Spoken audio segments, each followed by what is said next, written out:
पांचवा मंत्र। अथ यदुचैवास्मिन् शव्यं कुर्वन्ति यदि चाना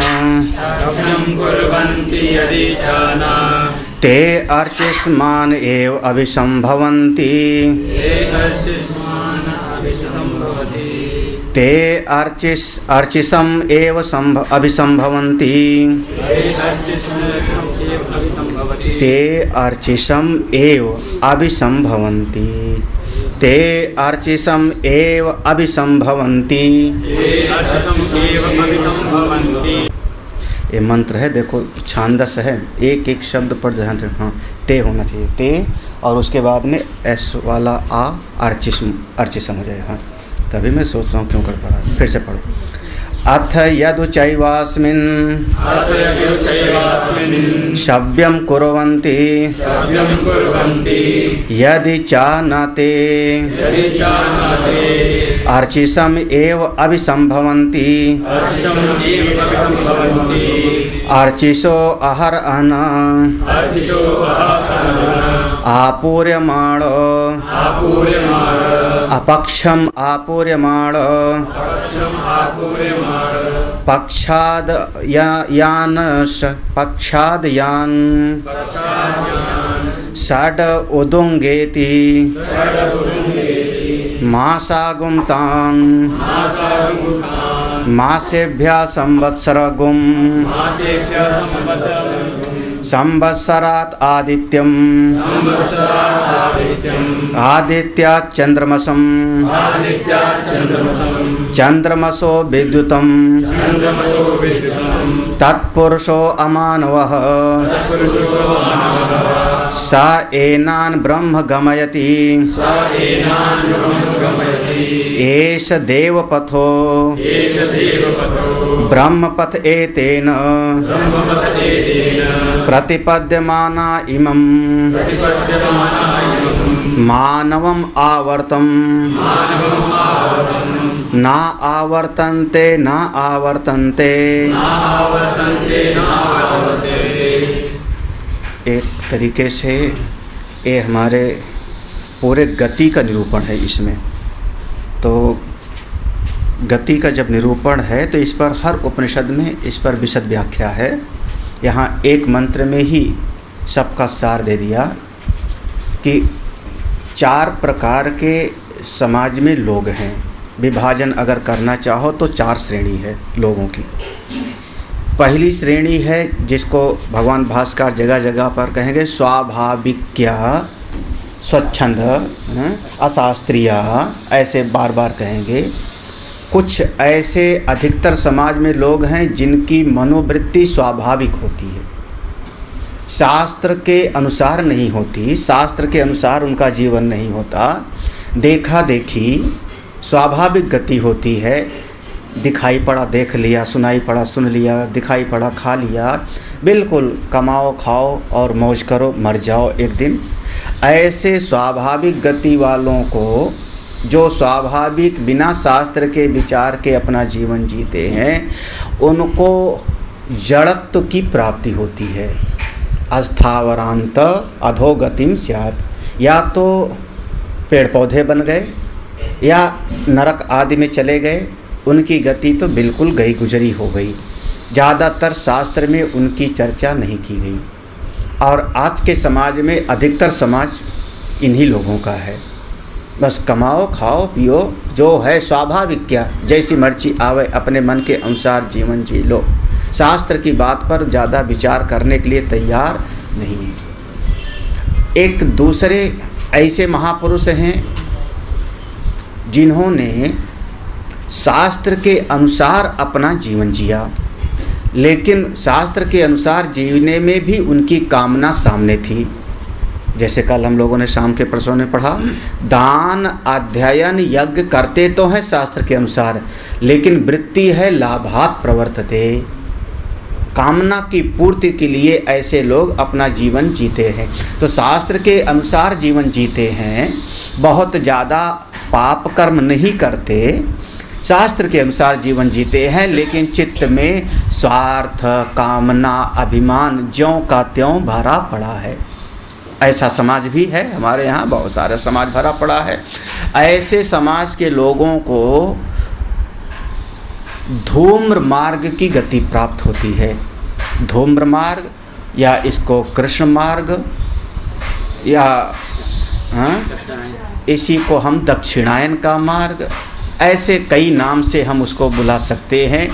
ऐसे लोगों को दक्षिणायन की गति होती है। चूँकि कामना थी और अपने परिवार से उनका घोर ममता मोह था, उसी के लिए कामना थी, हमारे पास हो गए तो हमारा परिवार चलेगा, तो उनकी गति पितृलोक तक होती है।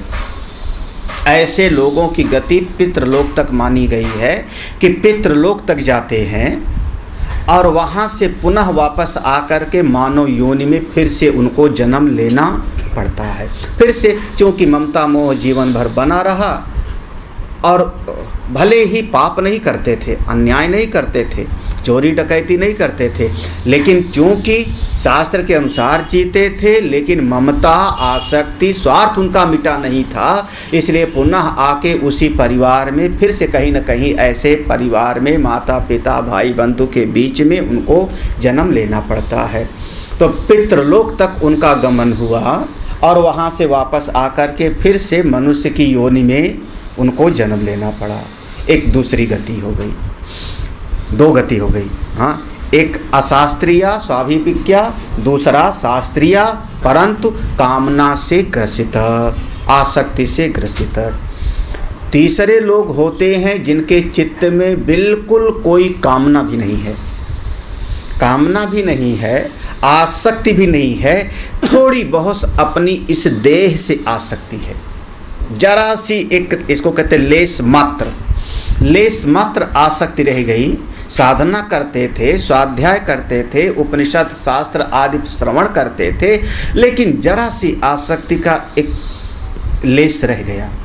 उसके परिणाम स्वरूप उनको यहाँ पर ब्रह्म तत्व के आनंद को प्राप्त नहीं कर पाते, क्योंकि जरा सा रह गया लेस। हाँ, जैसे पूरा भोजन में एक बूंद जहर डाल दें तो सब बेकार हो गया। तो ऐसे ही चूँकि आसक्ति का, स्वार्थ का लेस रहा, तो यहाँ पर उसको ब्रह्मानंद की अनुभूति नहीं होती, तो वो उत्तरायण के मार्ग से, शुक्ल मार्ग से, अर्ची मार्ग से यहाँ पर जाते हैं।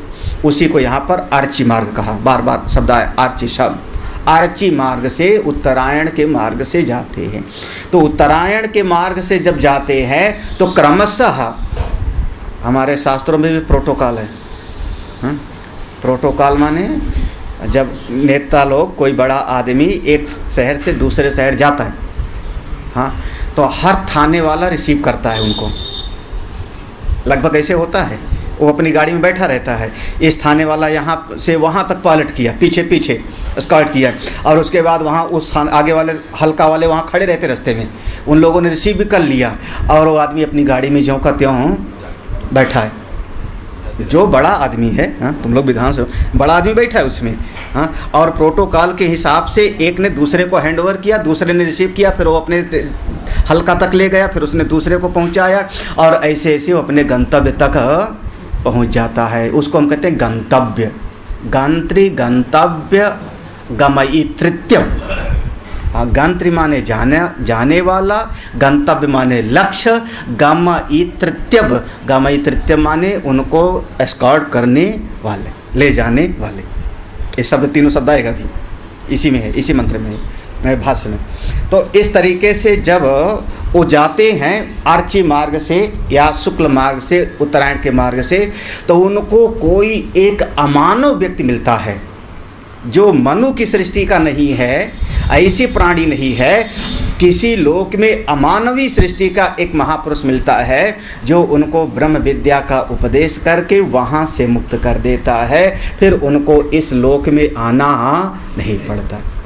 तीन हो गए, हाँ, एक मन मर्जी का जीने वाला, जो पेड़ पौधा बना नरक गया, हाँ, दूसरा जो शास्त्र के अनुसार जिया लेकिन आसक्ति ममता रही तो पितृलोक तक गया और वहाँ से वापस आया, तीसरा जो उत्तरायण के मार्ग से गया, वो उत्तरायण के मार्ग से गया और गया गया गया गया फिर गया ही। बस ये है कि थोड़ा समय लगेगा, उसको जब कोई ज्ञानी मिलेगा वहाँ पर, वो फिर उसको उपदेश करके मुक्त कर देगा। इसका नाम है क्रम मुक्ति। चौथी स्थिति है जो हमारी अंतिम स्थिति है, चौथी स्थिति, चतुर्थ स्थिति। उस स्थिति में कोई ऐसा साधक है जिसने सत्यकाम जैसे आचार्य को प्राप्त कर लिया। यहाँ उपकौशल और सत्यकाम का संवाद है। जब गुरु और शिष्य का आपस में एक संपर्क बन गया, दोनों के बीच में श्रद्धा का सेतु बन गया। देखो, गुरु शिष्य का जैसे कहते हैं ना, 3 चीज़ें दुर्लभ है, मनुष्यत्व, मुमुक्षुत्व और महापुरुष संश्रय। तो गुरु शिष्य की उपलब्धि हो गई और साथ ही साथ शिष्य के मन में श्रद्धा का आवेश और गुरु के भीतर करुणा कृपा का आवेश। याद आया? अग्नि के भीतर देवता का आवेश, ऋषभ के भीतर वायु। तो ऐसे गुरु के भीतर करुणा का आवेश आया और शिष्य के भीतर आया श्रद्धा का आवेश। तब ये ज्ञान का आदान प्रदान हुआ। और ऐसी स्थिति में जब आत्मस्वरूप का ज्ञान प्रदान हुआ, उस ज्ञान को प्राप्त करते ही साधक यहीं पर रहते रहते मुक्त हो गया। मुक्तस्य मुक्ति ही, जो मुक्त था ही अपने स्वरूप में, यहीं पर मुक्त हो गया। इहैव प्रबलीयन्ते सर्वे कामा, यहीं शरीर में रहते रहते अपने स्वरूप को जान लिया।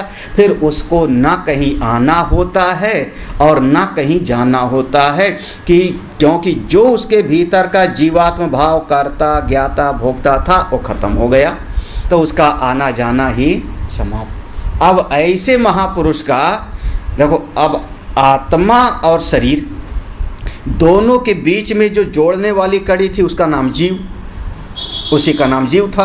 हाँ, अगर अब वो जीव माने अविद्या के कारण, अविद्या काम कर्म का नाम ही जीव हो गया। अविद्या काम कर्म ग्रंथया संसार। ज्ञान प्राप्त किया तो अविद्या हो गई नष्ट, तो जीवत्व उसका नष्ट हो गया। प्रारब्ध के कारण उसका शरीर चलता था, जैसे शरीर छूटा तो बीच की कड़ी खत्म हो गई, जीवत्व तो खत्म हो गया जो आने जाने वाला था, क्योंकि वो अविद्यात्मक था। कारण शरीर अविद्यात्मक था, वो खत्म हो गया। तो जाए कहाँ? बोले कहीं गया नहीं, तो वो अपने स्वरूप में निष्ठ हो गया और वो आत्मा था, आत्मा ही हो गया।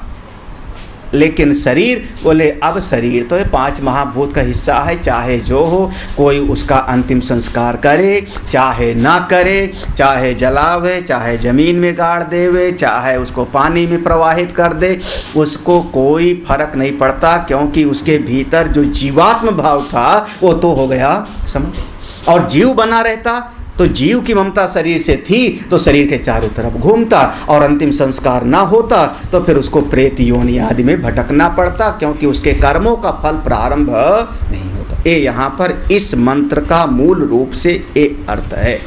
अब हम लोग थोड़ा पढ़ना अर्थ देखते जाना अर्थ। तो यहाँ सबसे पहले तो जो ज्ञानी की स्थिति है भाष्य में, उसी को विस्तार में दिखाया है, विस्तार में, कि जो तत्वज्ञानी है उसके शरीर का अंतिम संस्कार हो चाहे ना हो, यहाँ तक ज्ञानी की स्थिति है।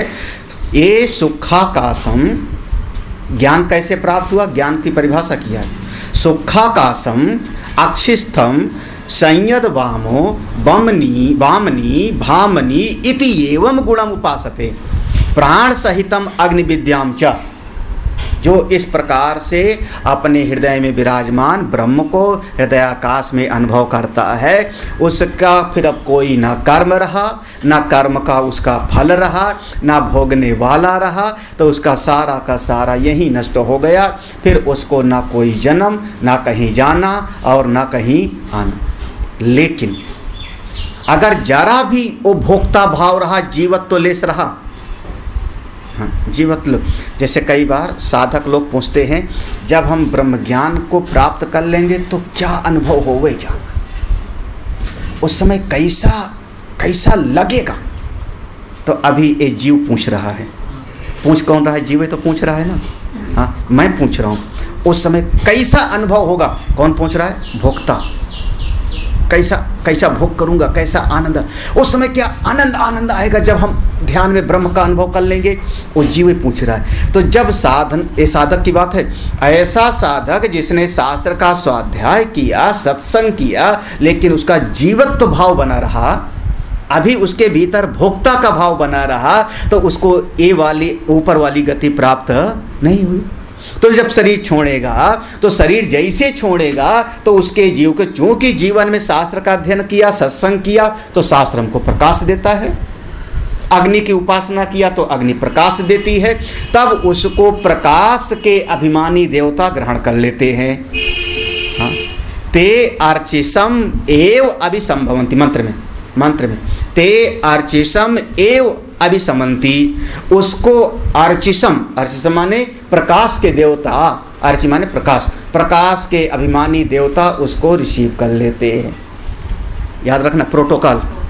हाँ, प्रोटोकॉल। दिल्ली से बड़े आदमी चले, अब रास्ते में फिर प्रकाश के अभिमानी देवता अर्चिसो अहर आना, प्रकाश के अभिमानी देवता दिन के अभिमानी देवता को उनको हैंड ओवर कर दिया और किनारे, ठीक है ना।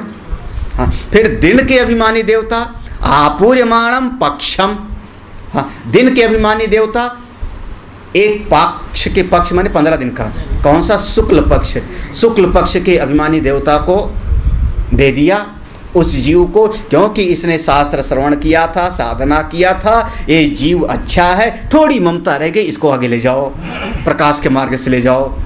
तो अब वो जीव को, इस जीव को समझा ये अच्छा था जीव। अब देवता लोग लेके जा रहे हैं उसको, प्रकाश के देवता ने दिन के देवता को दे दिया, दिन प्रकाश में है, दिन के देवता ने एक शुक्ल पक्ष के अभिमानी देवता को दे दिया, वो भी प्रकाश वाला है। तो शुक्ल पक्ष के अभिमानी देवता ने उसको षड उदंगेति मतलब 6 महीना के अभिमानी देवता, उत्तरायण के अभिमानी को देवता को उदंगेति मासाम। अच्छा, उत्तरायण के अभिमान, इस प्रकार से वो चलते चलते 6 माह के जब अभिमानी देवता को मिल गया, तो अब वो क्या किए, बोले संवत्सरात, वो 6 माह के उत्तरायण के अभिमानी देवता ने तान मासेभ्या संवत्सरा, उन्होंने वर्ष के अभिमानी देवता को दे दिया। वर्ष को हम नाम देते हैं संवत्सर के अभिमानी देवता को दे दिया। संवत्सराद आदित्यम, फिर वर्ष के अभिमानी, हर वर्ष का एक नाम होता है, हाँ, अभिमानी देवता का। पिछले साल का नाम था क्रोधी नाम था शायद, हाँ, इस साल का सब लोग जानते हो, जय हो आप लोगों की, हाँ, बड़े ज्ञानी ध्यानी। वो अब साल का नाम हो गया ना वर्ष का, वो है अभिमानी देवता, उसने रिसीव किया विश्वावसु, या कह लो वर्ष के अभिमानी देवता ने लिया। संवत्सरात आदित्यम, वो कहाँ तक ले जाएगा, आदित्य तक। फिर आदित्यात चंद्रमसम, वो आदित्य जो प्रकाश के देवता हैं उनसे भी प्रकाशित जो चंद्रमा है, उस प्रकाश तक चंद्रमसा वहाँ तक जाएगा। हाँ, इसलिए चंद्रायण की गति मत समझना कि चंद्रायण की गति बहुत नीचे है ना। ये देखो, आदित्य ने चंद्रमा को दिया, चंद्रमसो विद्युतम, और चंद्रमा जो चंद्र के अभिमानी देवता है, उन्होंने उसको ले जाके पहुंचा दिया विद्युत।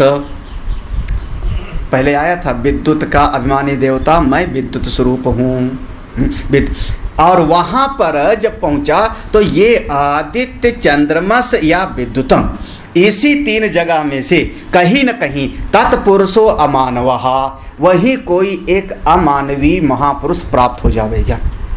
भगवान भास्कर इसकी व्याख्या में लिखेंगे, मानव्याम सृष्टो भवो मनवो, मनु की सृष्टि इसमें जो पैदा हुआ वो मनुष्य, और जो इनको मिलेगा वो मनु की सृष्टि में ना मानवो अमानव, हाँ, ना मानवो इमानव, एक अमानवीय महापुरुष प्राप्त हो जाएगा। तो अमानव, वो अमानव जो महापुरुष मिलेगा वो सा एनान ब्रह्म गमयति। एक बार इस प्रसंग को याद करना, ओ उपकोशल को अग्नियों ने कहा था, जितना हमने बता दिया जो विद्या हमारे पास थी, इसके आगे का मार्ग तुझको आचार्य बतलाएंगे। याद आया ना, आचार्य बतलाएंगे। देखो, ओ ये श्रुति बिल्कुल एक एक चीज़ को ध्यान रखती है, जो पढ़ते गए भूलते मत जाना। अब बता रहे हैं, सा एनान कौन, वो अमानवीय महापुरुष, वो अमानवीय महापुरुष, आप उसको ब्रह्मा कह लो, प्रजापति कह लो, सनत कुमार आदि कह लो। अमानवीय महापुरुष इस जीव को ब्रह्म गमयति, ब्रह्म गमयति, ब्रह्म तक ले जाते हैं। उपदेश यहाँ देखो, ध्यान देना, गमयति मंत्र में है गमयति, भाष्य में लिखा होगा गांत्री गंतव्य गंतव्य गमयतृत्व व्यपदेशेभ्य। तो त्रिपुटी हो गई ना, जैसे जैसे कर्ता कर्म और क्रिया त्रिपुटी हो गई, दृष्टा दृश्य और दर्शन की त्रिपुटी हो गई। तो चलने में त्रिपुटी कौन सी हो गई? गंत्री चलने वाला, गंतव्य जहाँ पहुँचेगा, दो, और गमयतृत्व जो ले जाने वाला है। इन तीनों में एकत्व का उपदेश कर देगा।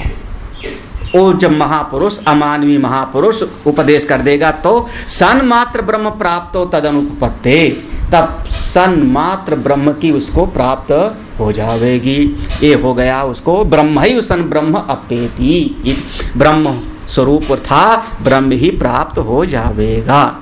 हाँ, मंत्र में गमयति, गमयति ओ मतलब गमयति का मतलब अनुभव करा देगा उपदेश करके, पकड़ के नहीं ले जाएगा ओ मानवीय पुरुष। हाँ, अब ये मत समझ जैसे अभी तक पकड़ पकड़ के सब ले गए थे। हाँ, भाई शुक्ल पक्ष के अभिमानी देवता ले गए, फिर उसके बाद संवत्सर के अभिमान, वो पकड़ के नहीं बल्कि वो अनुभव करा देगा। जब वो अनुभव, गमयति का अर्थ किया भाष्यकार ने, वो अनुभव करा देगा। जब अनुभव करा देगा तो एस देवपथो, यही देवपथ है, इसी का नाम दिया देवपथ। देवपथु देवई ही अर्चिता भी गमयतृत्वेन, देवपथ इसी का नाम देवपथ हो गया। फिर ब्रह्मपथ, क्योंकि ब्रह्म तत्व की अनुभूति करा देगा तो इसलिए इसका नाम ब्रह्मपथ भी हो गया। एतेन प्रतिपद्यमाना इमं मानवम आवर्तम न, तो इस प्रकार से प्रतिपद्यमाना, जब इस प्रकार से देवपथ से जाता हुआ वो जीव और किसी उस महापुरुष से उसने आत्मस्वरूप का उपदेश प्राप्त कर लिया तो सन्मात्र ब्रह्म प्राप्त हो, अपने ब्रह्म स्वरूप को प्राप्त कर लिया तो इमं मानवम आवर्तम, जहाँ ये मनुष्य आते जाते रहते हैं, मानव माने ये मनुष्य प्राणी जहाँ आते जाते रहते हैं वहाँ न आवर्तनते, अब वो वापस नहीं, पुनरावृत्ति है, ना आवर्तनते, फिर से दोबारा उसका वापस आना नहीं होता। ये यहाँ पर ये मंत्र में पूरा हो गया। हाँ, जब उसने देवपथ से ब्रह्मपथ से अपने स्वरूप को प्राप्त कर लिया तो वहाँ से उसको दोबारा आना नहीं होता। ना भगवान भास्कर कहेंगे सफला या विद्या या परिसमाप्ति प्रदर्शनार्था, ब्रह्म विद्या सफल हो गई।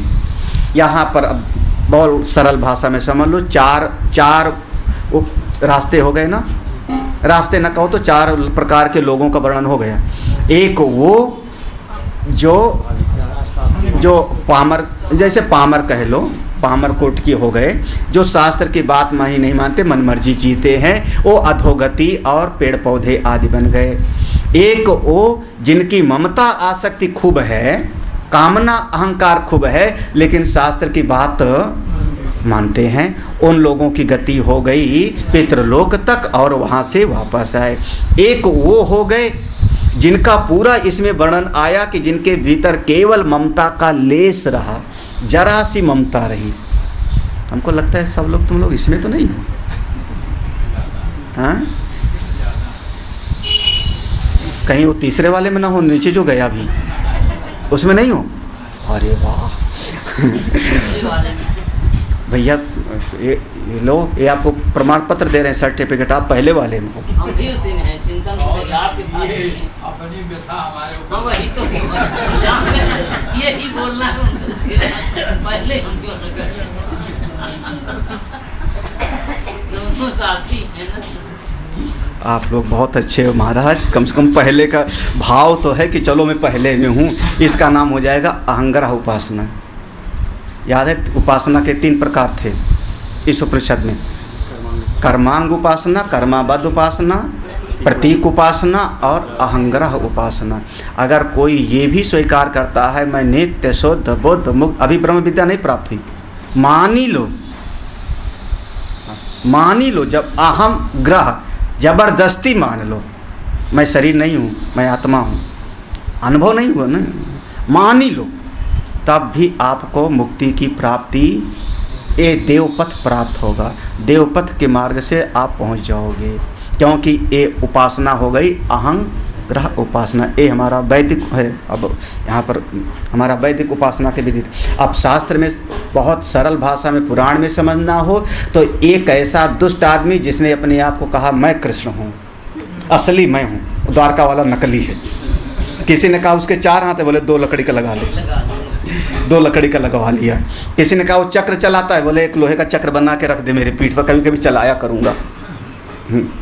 अब वो लकड़ी का 2 हाथ लगा लिया, अपने आप को वासुदेव कृष्ण कहने लगा, चक्र भी रख लिया और भगवान के पास दूत भेज दिया, असली मैं हूँ, तू नकली है, मेरी शरण में आ जा, नहीं मारूंगा। याद आया ना उनका नाम भागवत में? ये है अहंग्रह उपासना। और परिणाम क्या हुआ? जब भगवान ने उसका वध किया है तो शास्त्र कहता है उसके भीतर का ज्योति भगवान में ही आके समा गई। अब इससे बढ़िया और क्या हो गया? आप लोग भजन गाते हो ना, ज्योति से ज्योति, हाँ, अब उसकी ज्योति भगवान में समा गई, और क्या, कोई खराब थोड़े है। उसका नाम हो गया अहंग्रह उपासना। ऐसे 3 प्रकार। तो अगर अपने आप को स्वीकार कर लेते हो कि मैं आत्मा हूँ, अभी अनुभव नहीं, आत्मा का आनंद नहीं मिला, लेकिन हूँ आत्मा, नित्य शुद्ध बुद्ध मुक्त अजर अमर अमृत स्वभाव हूँ, तो अभी अच्छा है, तो भी अच्छा है, श्रेष्ठ ही है। ठीक, तो इसलिए ये 4 मार्ग हो गए थे। एक जीवन मुक्त का, एक क्रम मुक्ति का जो देवपथ प्राप्त हुआ, और एक पितृलोक से फिर से वापस आना जाना, और अंतिम वाला उसका तो कोई चर्चा ही नहीं, स्थावर अधोगति अंतरस्यात्। इस प्रकार से इस खंड का समापन हो गया। हाँ, अब इसके बाद भाष्यकार कहते हैं रहस्य प्रकरण प्रसंगातात्। हाँ, रहस्य प्रकरण, ये सब रहस्यमयी विद्या है। भाष्य में जिनके पास होगा इसके बाद रहस्य प्रकरण, अगला अध्याय की शुरुआत में पहला शब्द होगा, अगले अध्याय के प्रारंभ। हाँ हाँ, पहला शब्द होगा रहस्य प्रकरण प्रसंगादात आरण्यकत्व सामान्याच्च यज्ञे क्षत उत्पन्ने व्याहृतयः प्रायश्चितार्थ विधातव्य तद अभिज्ञस्य च ऋत्विजो ब्राह्मणो मौनम इति अतः इदम आरभते। कहते हैं ये सारा विषय रहस्यमयी विद्या है, सबको मत सुनाना शुरू कर देना कि नहीं नहीं आओ आओ बेटा या पोता नाती या सुनाता हूँ। क्या? प्राणो ब्रह्म कम ब्रह्म खम ब्रह्म यद वाव कम तदेव खम यदेव खम तदेव गम। मतलब देखो भगवान भास्कर लिख रहे रहस्य प्रकरण, ये साधारण नहीं, रहस्यमयी प्रकरण है। प्रसंगादात आरण्यकत्व, कहाँ सुनाना चाहिए? हाँ, जंगल में। आरण्यकत्व माने जंगल की विद्या है। ये उपकोशल नाम का साधक कितना तपस्या किया होगा तो विद्या पाया होगा। सत्य काम का साधक 400 गायें लेके जाता है और 1000 गायें हो जाती हैं, तब इस विद्या को प्राप्त करता है। तो ये सब का सब साधारण नहीं है, ये सब एकांतनिष्ठ साधकों का विषय है, तो इसको सबको फिलहाल नहीं सुनाना चाहिए। हाँ, तो अब आगे एक यज्ञ की विधि का निरूपण करते हैं। आगे जब कभी यज्ञ कराओ तो उसमें बड़ी सावधानी रखनी चाहिए। उस यज्ञ में 4 अंग होते हैं, यज्ञ के 4 अंग माने जाते हैं। उनमें एक का नाम होता है ब्रह्मा, एक का नाम होता है अर्ध्यो, एक का नाम होता है होता, और एक का नाम होता है उद्गाता। मैंने कई बार सुनाया, अब इस प्रसंग में आना तो यहाँ से शुरू कर लूँ। तो इसमें 4, कोई भी यज्ञ करना हो हमको आत्मज्ञान की प्राप्ति के लिए, मन की शुद्धि के लिए, कामना की पूर्ति के लिए हम यज्ञ कर रहे हैं। तो उसमें जो 4 अंग हैं, अच्छा 2 मार्ग हैं इसमें 2 मार्ग भी माना जाता है। एक इंद्रियों का मार्ग और एक मन का मार्ग। तो अभी मंत्र, अभी किताब मत देखो, शास्त्र मत देखो, अभी पहले समझ लो जरा सा, फिर हम शास्त्र में आते हैं, फिर मंत्र पढ़ते हैं। हाँ, एक इंद्रियों का मार्ग है, एक मन का मार्ग है। जैसे समझना, इंद्रियों के मार्ग से हमको 5 विषय का अनुभव होता है। शब्द, स्पर्श, रूप, रस, गंध, लोक, लोकांतर का, ये हो गया इंद्रिय का मार्ग। एक मन का मार्ग है, उस मन के द्वारा साधना करेगा तो मनसै वेदमवाप्तव्यम नेह नानास्ति किंचन। मन के द्वारा ही उस आत्मा की प्राप्ति करनी चाहिए। मन के द्वारा ही कोई साधक बढ़ते बढ़ते आत्मा का अनुभव करता है, ये श्रुति ने कह दिया। तो दोनों बातें, तो दो मार्ग हो गया। एक सहज रूप से लगभग समाज के सारे लोग इंद्रिय मार्ग से चल रहे हैं, और साधक कोई होता है तो मन के मार्ग से चलता है। ठीक है, मन के मार्ग से या तो हम मनन करेंगे और या भक्ति करेंगे। दो बातें हो गई। सरल भाषा में आप भक्ति कर लो, और नहीं तो मुनि बन जाओ मननशीला। अब कभी जब यज्ञ करने बैठे तो इंद्रियों के मार्ग के तीन हो गए, वहाँ पर तीन आचार्य हो गए। इंद्रिय मार्ग के मालिक और मन के मार्ग का मालिक एक हुआ। जो मन का मार्ग है उसका एक मालिक है, जिसका नाम दिया हमने ब्रह्मा। जैसे मान लो अब मैंने यज्ञ का अनुष्ठान किया, अब हमने आचार्यों को बुलाया, हमको अमुक कामना की पूर्ति के लिए यज्ञ करना है, तो चार आचार्य होना चाहिए नियमतः, शास्त्र के अनुसार चार होते हैं। एक का नाम होता है ब्रह्मा। ब्रह्मा माने जिनकी संरक्षणता में वो मुखिया हैं, जिनके होने पर हम यज्ञ को पूरा कर पाएंगे। आजकल जैसे पूर्ण कुंभ रखते हैं, वो भी ब्रह्मा का प्रतीक माना जाता है, ब्रह्मा। दूसरे हो गए उद्गाता। उद्गाता माने जो ऋचाओं का पाठ करते हैं, उद्गीत गान करते हैं। तीसरे हो गए होता, जो यजमान के साथ बैठ करके आहुति दिलाते रहेंगे। होता माने हवन करने वाला। जब यजमान आहुति देगा तो उसकी व्यवस्था, यहाँ पानी का रखना है, ऐसे ला कर ऐसे उनके साथ आहुति में साथ देंगे। हाँ, होता, उद्गाता, अर्ध्यु। एक अर्ध्यु होता है जो हमारे और भी वेदों की ऋचाओं का ज्ञाता होता है, और साथ ही साथ वो समस्त प्रक्रियाओं को पूरा करता है। यहाँ जो वर्णन है कि एक मंत्र होता है, जैसे मान लो अग्निकुंड में हमने अग्नि को प्रज्वलित किया तो उनका आवाहन किया। मंदिर होगा तो मंदिर में भगवान को हमने जगाया सवेरे, बिना भगवान को जगाए घंटी बजाए भगवान के मंदिर में किसी को प्रवेश नहीं कर। दक्षिण भारत की तरफ देखो, जैसे मंदिर दरवाज़ा खुलेगा तो घंटी बजाते हुए पूरा का पूरा पहले मंत्र पढ़ा जाएगा, तब भगवान का दर्शन होगा। तो ये जो यज्ञ में जो ब्रह्मा है, उस ब्रह्मा का एक नियम है। जो यज्ञ में ब्रह्मा के पद पर है जो आचार्य, उसका नियम है कि एक विशिष्ट मंत्र होता है यज्ञ के प्रारंभ का। जब तक उस मंत्र का प्रारंभ ना हो जाए तब तक ब्रह्मा को मौन रहना चाहिए, एक शब्द भी बोलना नहीं चाहिए।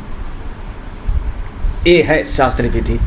और अगर वो ब्रह्मा सवेरे उठा और सवेरे उठते ही अभी उस यज्ञ में हमने ब्रह्मा उसको बनाया, यज्ञ चलेगा 5-6 दिन, 10 दिन, 1 महीना चलेगा, और हमने उसको ब्रह्मा का पद दे दिया, और उठते उसने कहा दातून लाओ, मौन उसने दिया तोड़, और अभी वो यज्ञ का प्रारंभ नहीं हुआ था, तो ऐसा यज्ञ खंडित हो गया, और उससे यज्ञ का भी नाश, यजमान का भी नाश हो जाएगा। अब ये पूरे इस प्रसंग में है, पूरे ये जो अगला खंड है ये 15वां खंड है शायद कि 16वां है। हाँ, ये जो 16वां खंड है चतुर्थ अध्याय का, इसमें पूरा इस नियम का वर्णन है। या अभी भी जगन्नाथपुरी वगैरह में जाओ तो वहाँ जो भगवान को माला चढ़ती है, खास करके, और भी कई जगहों पर है, वो माला बनाने वाला मौन रहेगा जब तक माला भगवान को देने। वो जो खास करके माला बनाने वाला मालाकार होगा, फूल तोड़ते समय मौन रहेगा, बोलोगे तो भी नहीं बोलेगा, है ना ऐसा? हाँ, भोजन लेते समय में भी मुंह में कपड़ा बांध दिया जाएगा, कोई सुगंध ना आ जाए। हाँ, अगर भगवान को भोग लगाना है तो जो भगवान को, ठाकुर जी को, जगन्नाथ स्वामी को भोग लगाने जा रहा है, बना तो भोजन 60 मन चावल का, लेकिन जो भोग लगाने के लिए थाली जाएगा वो नाक पे कपड़ा बांध के जाएगा, क्योंकि भगवान को सुगंध देने के लिए जा रहे हैं, तो हम उसकी गंध ना लग जावे। हाँ, तो माला बनाने वाला तब तक मौन रहेगा, सवेरे उठा, नहाया, नहा करके चाय भी बोलेगा नहीं, फूल चुनेगा, फूल चुन करके माला बनाएगा। वो माला भगवान को सबसे पहले अर्पित होती है। वो खास खास लोग होते हैं ऐसे सब, हाँ भाई, अब तो कहते हैं खग जाने खगई की भाषा है। तो ये सब जगह का अपना अपना एक नियम है। तो अब यज्ञ, अब इतना ध्यान कौन रखेगा कि यज्ञ में, हमारे यज्ञ में जो 4 पंडित जी हैं उनमें से एक पंडित को मौन रहना चाहिए। हाँ, आप ये मत कहना कि आजकल फल नहीं मिलता। शास्त्र के विधि के अनुसार किया जाए तो अभी भी बिल्कुल फल मिलता है। कम से कम मेरा दृढ़ विश्वास है, शास्त्रीय अनुसार से अगर कोई कर्म किया जाए अवश्य में वो फल प्राप्त होता है। आजकल के समय में हो ही नहीं पाता, कर ही नहीं पाता। हम सावधान रहेंगे, हमारे आचार्यों का सावधान हो गए तो इसी उपनिषद में, इसी उपनिषद के प्रारंभ में जो हमने नहीं पढ़ाया उस खंड में आया है कि जब चक्रायण उषस्थि जाता है तो कहता है बिना देवता को जाने अगर तुमने उस देवता का मंत्र पढ़ा तो तेरा सिर गिर जाएगा। अगर देवता को तुमने जाना नहीं और मंत्र पढ़ा तेरा सिर गिर जाएगा। घबरा गया वो आचार्य, किनारे हट गया, नहीं बोलूंगा मंत्र। दूसरे से कहा तू भी, तेरा मस्तक गिर जाएगा, तेरा मस्तक गिर जाएगा। तीनों आचार्य किनारे। राजा ने कहा महाराज फिर हमारा यज्ञ कैसे होगा, आप हैं कौन? तो उसने कहा मैं चक्रायण उषस्थि हूँ। तब राजा ने कहा भगवान आपको मैंने बहुत ढूंढवाया, पता ही नहीं लगा था आपका कहाँ है, तो मैंने इन आचार्यों का वर्ण कर लिया। अब ऐसी करुणा करिए, आप ही हमारे इस यज्ञ के आचार्य हो जाइए, मुख्य आचार्य, जिससे मेरा यज्ञ तो पूरा होवे। अब देखो उस समय हमारे उपनिषद में, बताइए सामवेद में क्या वर्णन है। उस समय उषस्थि कहते हैं कि तुम्हारे यज्ञ का मुखिया तो हो जाऊंगा, लेकिन जितनी दक्षिणा मुझको देना उतनी दक्षिणा इन तीनों को भी देना, जिससे मन के भीतर कोई द्वेष की वृत्ति न पैदा हो। वो तीनों आचार्य भी प्रसन्न। हाँ, मतलब मुझको ज़्यादा नहीं, जितना मुझको देना उतना ही इन आचार्य। अब शुरू करो। उनके वो ब्रह्मा हो गए, उनके आचार्यत्व में यज्ञ हुआ। जब यज्ञ पूरा होने लगा तो चुपके से, जहाँ उषस्थि रुके थे कमरे में, तो ये तीनों आचार्य चुपके से उनके पास गए। महाराज वो कौन सा देवता है जिसको बिना जाने मंत्र पढ़ेंगे तो सिर गिर जाएगा, आप बताओ। तो तीनों एक एक करके गए और उषस्थि ने उनको ज्ञान दिया है। फिर उनको ज्ञान दिया है, वही ज्ञान दिया है जो अभी पढ़ रहे हो तुम लोग। एक ने कहा आदित्य ही वो देवता है, दूसरे ने कहा अन्न ही वो देवता है, तीसरे ने कहा प्राण ही वो देवता है। ऐसे ऐसे जो है वो वहाँ पर उपदेश है। तो ये है हमारे यज्ञ की एक विधि। अब आज के समय में मान लो हमारा यज्ञ करने का मन है, यज्ञ हुआ नहीं ठीक से, दोष हो गया, तो उस यज्ञ में कोई दोष हो गया जान अनजान में, तो उसका प्रायश्चित कैसे करें, इसका विधान फिर भी बताया इसमें। तो आगे के प्रसंग में यज्ञ के दोष, यज्ञ में दोष हो जाए तो उसको निवृत्त करने का प्रायश्चित, इन पूरे प्रसंगों का निरूपण आगे आता है। तो इस आगे के प्रसंग को हम लोग कल सुनेंगे। आज यहीं पर विश्राम देते हैं।